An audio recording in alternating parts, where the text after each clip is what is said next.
La fraternité sous le sceau du secret, c'est l'une des valeurs fondatrices de la franc-maçonnerie. À l'issue de chaque tenue de loge, c'est ainsi que les frères se séparent. En France, on estime à 150 000 le nombre d'initiés, hommes et femmes, qui ont rejoint le rang et le décorum des obédiences. Pour les petits arrangements entre frères, notamment en politique, dans la police, la justice ou les médias, la discrétion est de rigueur. Rares sont les hommes publics qui reconnaissent leur appartenance. Plusieurs affaires judiciaires impliquant des maçons, comme l'ancien maire de Cannes, Michel Mouillot, ont terni l'image de l'association. Bonsoir Sophie Coignard, merci d'être avec nous. Vous venez de publier un livre, Enquête, intitulé « Un État dans l'État ». On va parler de ces relations entre la franc-maçonnerie et le pouvoir. D'abord, une question simple.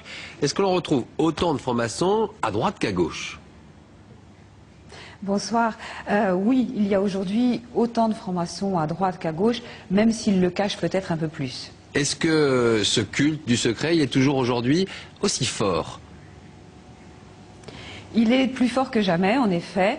Ce qu'il faut bien comprendre, c'est que effectivement, la franc-maçonnerie est plus qu'un réseau social.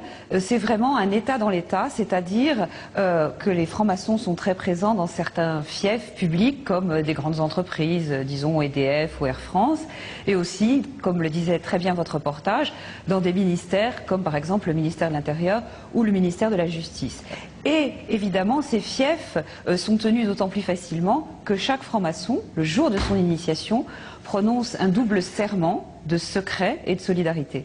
Ça veut dire que quand l'ancien ministre du Travail, Xavier Bertrand, accepte de reconnaître son appartenance à une loge, il s'agit d'une exception. Et est-ce que lorsqu'il le fait, ça lui pose des problèmes ?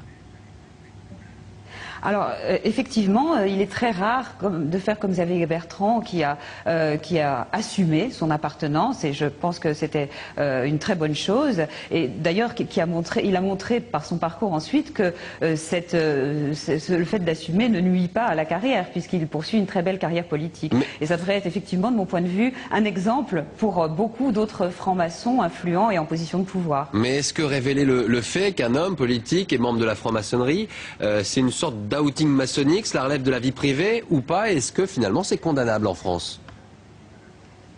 Ça ne l'est plus depuis une date très récente, depuis une décision de la Cour de cassation de 2005, qui considère que pour un homme public ou qui a des responsabilités importantes, il est légitime de faire allusion à son appartenance maçonnique. Donc ça n'est plus illégal. Et sur le plan des principes, eh bien, je crois qu'il est très difficile, par exemple, d'admettre que dans une démocratie, un juge puisse être franc-maçon et puisse juger un prévenu franc-maçon, éventuellement défendu par un avocat lui-même franc-maçon, avec un expert judiciaire qui peut l'être aussi. C'est assez clair. Merci beaucoup Sophie Coignard pour votre livre. Donc effectivement, Un État dans l'État. Merci beaucoup.